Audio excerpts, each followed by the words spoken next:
So how many of you have tried a diet that restricted many of your favorite foods and promised outrageous weight loss results, only to find that it made you miserable? What if I were to tell you a new form of diet is available that lets your mind control your weight loss, and the process makes you feel happy instead of miserable? A notable Harvard psychologist has discovered a method of dieting that can help you use carbohydrates to control your hunger cravings in a time and restrictive manner that'll help you keep the weight off while still enjoying most of your favorite foods.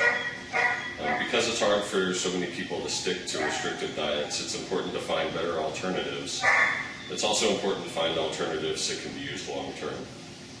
So after some research on the topic, I'm convinced that using this psychological approach to weight loss can help us meet our weight loss goals while making us feel happy and better about ourselves. During this presentation, I'll be discussing the main points of how our biochemistry can be used in ways that will promote weight loss while simultaneously making us healthier and happier. So first, why do most diets fail? The main reason most diets fail is because they're too strict. Diets often restrict the kinds of foods that we can eat as well as the amount of food. This results in monotony, and it's not a realistic long-term solution for changing our eating habits. Another reason why diets fail is because of slowing our metabolism due to the yo-yo effect.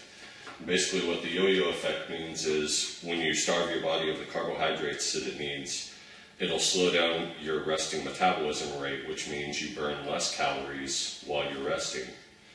It also makes it easier to gain weight because when you start to eat food, it knows that you may not see food again, so it'll pack on fat as fast as it can. And the biggest reason the diet will fail is due to binging. So when you restrict the foods that you love, it often causes dieters to overeat the supposed bad foods during the diet or after the diet's done.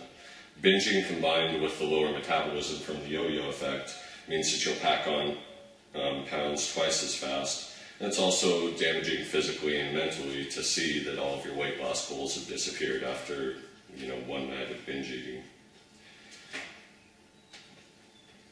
So now let's look at a couple diet options and how they work. There are two methodologies that most diets use. The first is the low-carb approach, and what it does is by restricting the insulin that's produced by eating high-carb foods, it helps you burn fat faster because when there aren't carbohydrates available, the body has to work twice as hard to extract the same amount of energy out of fat. So it turns into a cycle, which is called the Krebs cycle, that uses the glucose that's broken down from the fat molecules to fuel your body in the absence of carbohydrates. And carbs are far easier to burn for energy, but fat has to be burned at a faster rate to fuel the Krebs cycle. The second approach is the low-calorie approach, and that's just basically if you take in less calories than your body consumes during the day, then you'll burn through fat. You can use exercise and restrictive diet as far as calorie intake so that you create that net gain of calorie burning. But it's also very restrictive, so in order to have good gains, or you have to do a lot of exercise to burn all of those extra calories. So now let's talk about this new approach to dieting. And what this diet does is it focuses on serotonin production in our body. Basically, serotonin is what controls our eating habits, our mood, our behavior, our growth. After you eat a big meal, that feeling of satisfaction that you get is from the release of serotonin into your bloodstream, generally because of the carbohydrates and the sugars that you've taken in. So by increasing the serotonin levels before you eat your meal, it helps you feel fuller and satisfied faster, so it stops you from overeating as much. And also it has positive gains because it'll stop you from emotionally overeating because you had a bad or a stressful day and you feel that you need to have that jug of ice cream to make you feel better. This will help you feel better during those stressful times just naturally out of the diet that you're eating. And it can also stop the late afternoon carbohydrate cravings that you all have because your energy's running down and it's almost dinner time. So you need that quick boost of energy. So This is what the serotonin power diet's all about. It's about eating a diet that's rich in carbohydrates and low in protein, so not as much meat.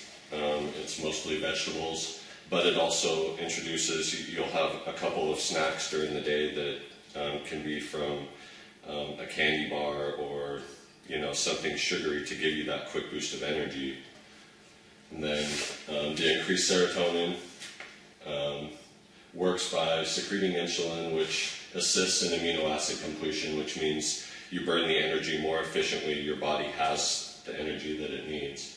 So it starts with 3 stages. Stage 1 lasts 2 weeks.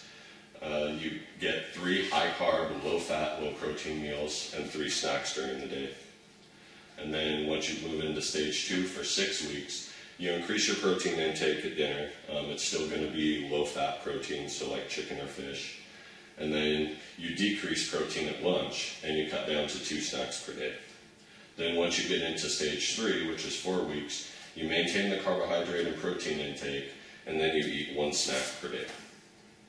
So when it comes to dieting, it's important to find a long-term solution that not only works for losing weight, but also works to help us maintain our weight. While many diet plans promise drastic weight loss goals, they're too restrictive for most people to follow long term. Successful diets help us not only change our eating habits, but also help us feel happier about ourselves.